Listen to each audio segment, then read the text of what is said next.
Hi everyone, welcome back to my channel. Today we're talking about the differences between culture in Poland and in UK. I just want to point out in first place that these are all my experiences and my thoughts. I don't mean to offend anyone. I'm not criticizing any of these cultures. I'm just gonna talk about my experiences. So if you're interested in that, stay with me.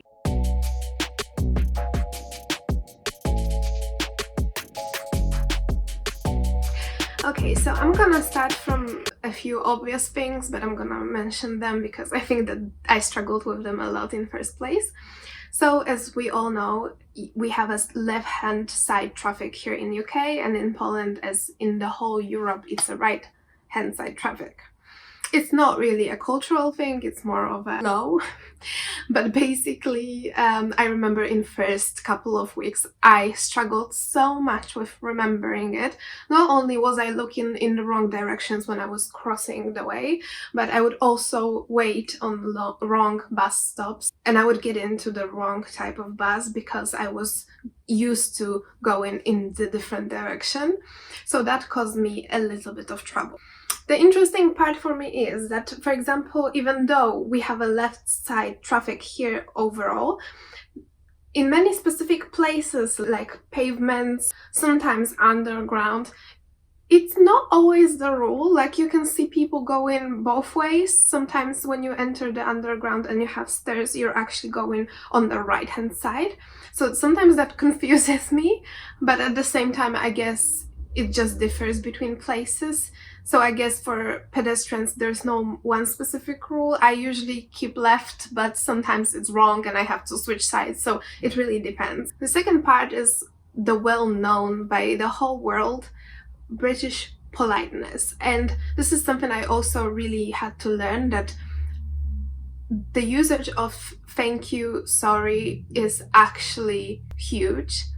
There's even this joke, and I hope it doesn't offend anyone, that typical British person would even say thank you to the ATM after getting the cash out.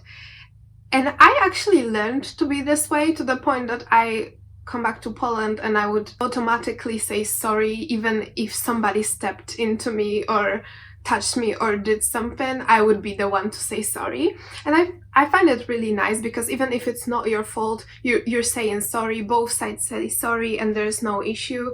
Whether in Poland, if you have a situation like that, you would more likely have an argument whose fault was that, and you would start yelling at each other rather than apologize. So that's kind of the main difference in social situations outdoors. Overall, socially, I also believe that since there's no specific form in which we talk to someone, there's no polite way to say you. For example, of course, when I work in a store and I say to someone good morning, I would say madam, sir. But overall, when I say something directly to them, in English you just basically say you, would you like to, etc. Whether in Polish and pretty much in many different languages, like in German, it's the same. You have this like polite version. So in German, it's actually translated into she. So it's like would she, and it's the polite version. We also say pan pani, meaning that we don't say directly to a person if we want to ask something. We wouldn't say you to a teacher. It's something like also a madame, sir, but we change word you in a sentence, if that makes sense. To prepare myself a little bit to this video, I found some guide for British people that come to do business to the Poland, and there were some points that I would like to mention here because I think they're really good points. And one of them was, be prepared that in the feedback they will point out the negative parts rather than the positive ones. And I think that says a lot about Polish culture, because we are being seen as notorious complainers. There's a lot of truth to it. We complain a lot. I know we are seen as negative. We are not really that excited about things. We don't express optimism. When something great happens, here in UK, people would be like, well done, that's amazing, excellent. excellent, I'm so proud of you, oh my god, you did it. Whether in Poland you would hear something more like, cool, good for you.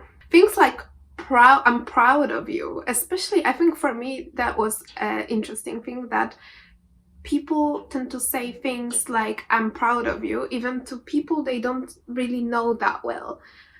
In Poland, I think that you can hear something like I'm proud of you only from your parents, grandparents, maybe someone from your family, hardly ever from your closest friends. But basically, you don't say things like I'm proud of you to people. Like, it's a really difficult things to say in Poland. If you ask someone in Poland, how are you? They're first gonna start complaining about what's going wrong in their life. Like, I think that this is some sort of way that is uniting people in Poland, that we actually love to complain and talk about how difficult it is, and it makes us feel like, oh yes, you're right, I feel the same too. And the fact that we are sharing struggles is making us feel a bit more relieved that we can relate to someone. I don't know, I guess that's the thing. The same goes with like sharing things that we managed to accomplish, like saying good things. We don't actually say them that much. Like, it is a difficult thing, I think, for a Polish person to admit that something went like great, or I did something amazing, I got promoted, I was working hard. Like, we're not really great in uplifting ourselves, basically. We are really afraid of judgment because people can be really judgy, people can be really noisy as well, in a way that we like to know what's going on with the gossips.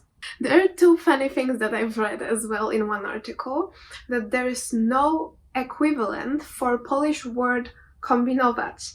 And to be fair, I feel like this is such a big word in Poland. Like, we tend to use it a lot. And in English, that would mean something like trying to figure things out, trying to manage things out, but basically there's no really the equivalent of it. The other thing I've seen was that Polish people don't think they're that outgoing. And I think it's a pretty old statement. Right now, everything changes. Poland is changing. But when I was, for example, a child 10-15 years ago, I think it comes down to expenses and financial reasons mainly, that, for example, on Sundays, you would usually go to your grandparents for a Sunday dinner. You would go to the church and then for a dinner, because that's a traditional Polish Sunday. There was no tradition for eating out that much until like a few years back, because people started to become more maybe financially also able to go out for a dinner and eat lunch out. But things like having breakfast, brunch, lunch out, these are a really new thing. And to be honest, the first time I went out for breakfast was actually here, because in Poland I haven't had the opportunity to do so. Polish people become more and more open to you the more they get to know you. But there are still a lot of taboo topics. For example, until you're a really close friend with someone, you wouldn't share much about like relationships, about your, I don't know, dating life, for example. You wouldn't say many things to like strangers. You don't really share many things with your family, especially with like private life, with your job, income. You don't speak about things like that. In UK, people tend to be more open, not only open-minded, but also open in terms of conversations quite early. Like, you don't really have to know someone for a really long time to talk about dates and Tinder and whatever. Like, you know what, like, you can actually meet a girl in a club and be like, you know, have a chat and actually have a conversation about something that technically would be a taboo in Poland, for example. But at the same time, Polish people have this huge transformation when they drink alcohol. Like, that's something I think we're known for. Like, if you sit down and you have a vodka on the table or a beer or something with a Polish person, after some time you're gonna hear the whole story of their life and you're gonna get to know them as your brother. Speaking of Sundays and Sunday roasts, actually, we also have this specific dishes that we eat every single Sunday, and we have schabowy, which is a chopped pork, I think, pork chop, that's what you call it. with like mashed potatoes and some salad. It really depends what it is. It can be sour cabbage, it can be miseria, cucumber with like a bit of salt and yogurt, chicken soup, like or veg soup, it depends. Sometimes traditionally always have a cake, like you bake a cheesecake, an apple pie, something like that. I could say many things about differences in cuisines in a way of cooking, but we obviously know that every country has completely different way of cooking things. The one thing that I for sure noticed here, many people don't really cook from the scratch. Even if you buy ingredients, they are already pre-made.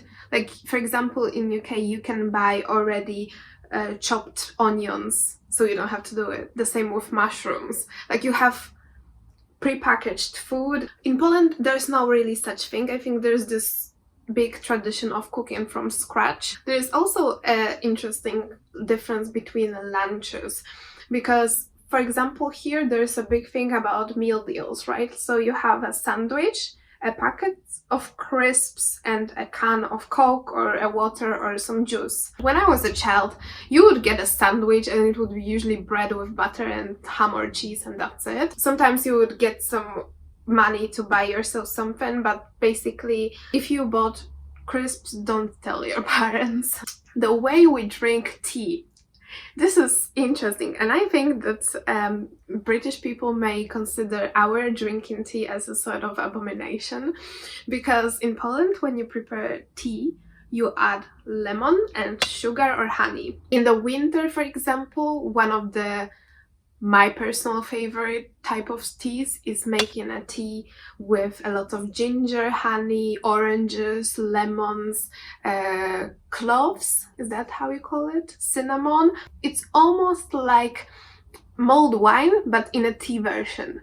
Whether, of course, here most of the people drink tea with milk. As I work in a women's wear store, and obviously we help women to try on different things, and I remember this one time my manager, she's British, she was showing one of the tops or one of the dresses to the customer, and the customer said something like, "Oh, I'm not sure if I'm gonna fit into it," and my manager said something like, "Oh, I'm sure you will.